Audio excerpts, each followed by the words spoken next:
that is a great question, and it's a question that's driven by the patients that I've cared for in the emergency departments who have been treated with epinephrine for anaphylaxis or an acute allergic reaction.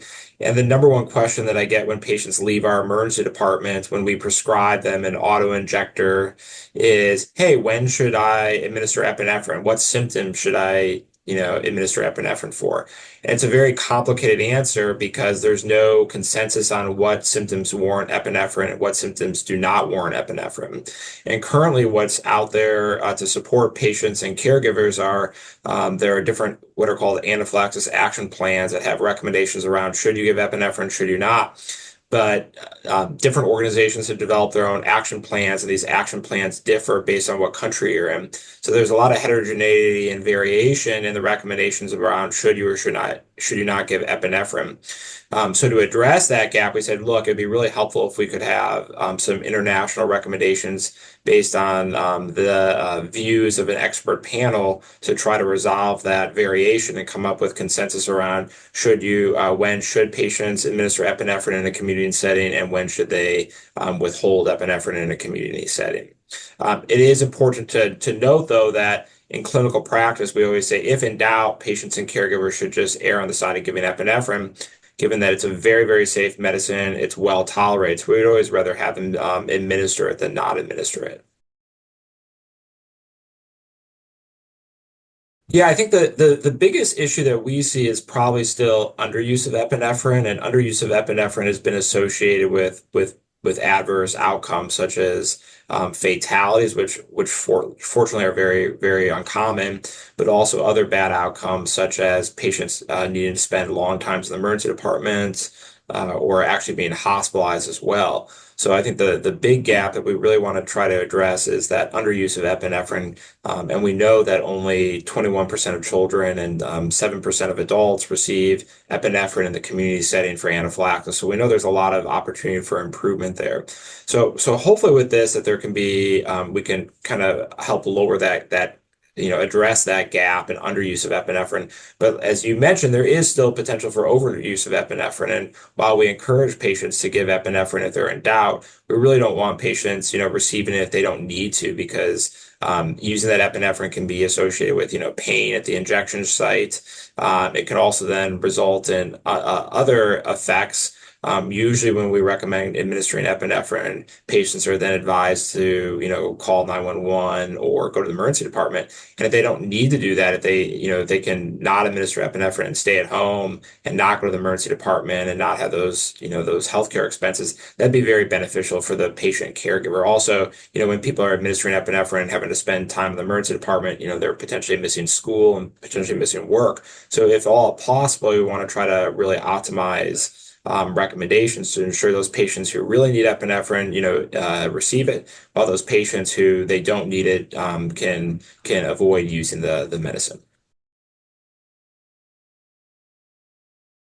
So we had 24 different clinical scenarios, and we developed these clinical scenarios by developing different categories of organ system involvement that may arise during reactions. And this is what's really challenging for patients and caregivers, is that allergic reactions can involve up to 4 different organ systems. So you can have the skin, such as hives, and we also call them mucosal systems, so lip swelling or tongue swelling. So that's one organ system. The second can be respiratory involvement, so patients can have wheezing, trouble breathing. The third is the cardiovascular system, so patients can feel dizzy, lightheaded, their blood pressure can become low.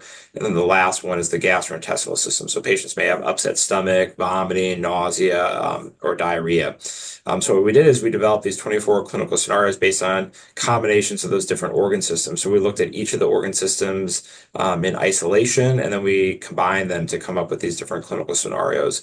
And what we found is that overwhelmingly, if you have 2 organ systems involved, experts, agreed to administer epinephrine, and the agreement level was very, very high.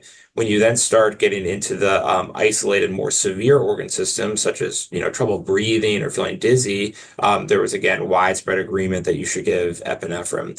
However, when you start having some of the organ systems in isolation, such as mild, gastrointestinal involvement or mild skin involvement, experts felt that those were the scenarios that you don't need to administer epinephrine.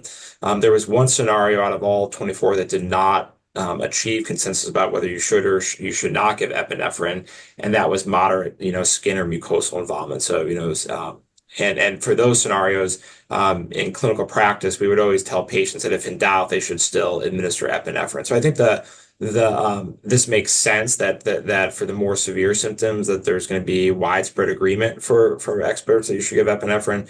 And similarly, that if there's very mild symptoms in isolation, experts agree that you shouldn't give epinephrine. But then there is, that one scenario that's in between there that there's a little uncertainty about whether to administer it or not. And that will depend probably on, what the patient looks like, but also the somewhat also of the comfort level of the patient and the caregiver. Some families are more comfortable watching a child or themselves and not giving epinephrine and seeing how they're doing, where others would, feel better just administering the medication and hopefully just resolving their symptoms quickly. And at this time, we're unsure, both approaches are probably fine. If someone doesn't administer epinephrine, we always say, hey, you need to observe, longer. And then if symptoms worsen or aren't getting better, you should consider administering epinephrine.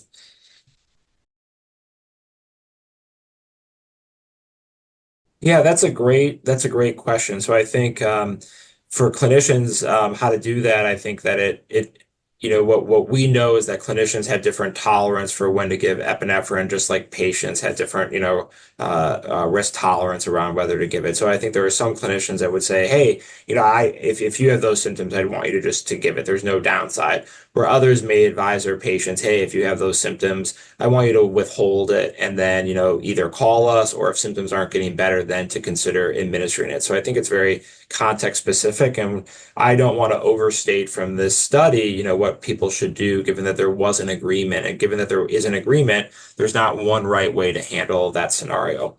But I do want to just, state that, as you can imagine, there's all these scenarios here, and that is a lot of information to kind of pare down into a easy interface for patients and caregivers to understand. There's a lot of complexity to this. So ultimately, what we are doing that right now is we're trying to build a smartphone application that can incorporate these algorithms so that in real time, patients and caregivers can receive prescriptive advice about whether to administer epinephrine, and then it will also spur them to observe their symptoms and either redose epinephrine, or for those reactions where they didn't initially administer epinephrine, if their reactions were to get worse, it would make sure that they're checking their symptoms and then administering that device, that epinephrine device. So we think that there needs to be a technological solution to really optimize care, to make sure that patients and caregivers can reliably access this information and make quick decisions in real time to improve epinephrine delivery.